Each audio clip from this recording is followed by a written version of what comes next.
Iran आणि US war चालू झाला आणि याचं मेन कारण सांगितलं जात आहे की इराण न्यूक्लिअर बॉम्ब बनवतोय. पण युद्ध संपल्यानंतर कदाचित ही गोष्ट पण बाहेर येईल की इराणकडे तेवढ्या गोष्टी नव्हत्याच की ज्या न्यूक्लिअर बॉम्ब बनवण्यासाठी लागतात. असाच प्रकार युएसने इराक बरोबर पण केलेला की त्यावेळेस त्याने सांगितलेलं की हे लोक बायोलॉजिकल आणि केमिकल वेपन्स बनवत आहेत आणि ऍक्च्युअल मध्ये इराक बरोबर युद्ध झाल्यानंतर त्यांना कुठल्याही प्रकारचे त्या गोष्टी दिसल्या नाहीत. मग आता इराण बरोबर युद्ध करण्याचं मेन रिझन काय? एक, इराणला कंट्रोलमध्ये आणणं निश्चित. दुसरं, चायनाला कंट्रोलमध्ये आणणं. आज सगळ्यात जास्त ऑइल जर इराणकडून कोणी परचेस करतंय ना तर ते चायना.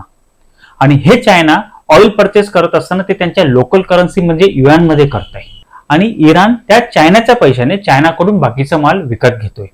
सो कुठेतरी अमेरिकेला हा डॉलरवरती केलेला हमला वाटतोय. दुसरी गोष्ट की चायनाने रेअर अर्थ मेटल्स वरती सुद्धा कंट्रोल आणायची सुरुवात केली आहे. म्हणजे चायनाने डिक्लेअर केलं की कुठल्याही कंपनीला दुसऱ्या कोणाला रेअर अर्थ मेटल्स विकायचे असतील पहिले गव्हर्नमेंटची परमिशन घ्यावी लागेल.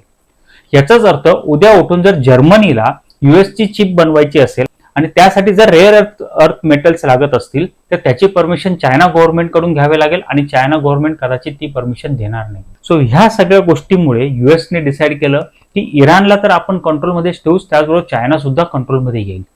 आणि कदाचित ग्लोबल पॉलिटिक्स यालाच बोलतात की एका दगडामध्ये दोन पक्षी मारणं.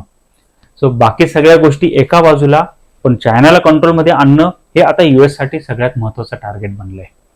सो येणाऱ्या काळामध्ये आपल्याला आपले पोर्टफोलिओ देखील त्याच पद्धतीने इंटॅक्ट ठेवावे लागेल आणि आपल्या असेट अलोकेशन नुसार आपल्याला इन्व्हेस्टमेंट चालू ठेवावे लागेल.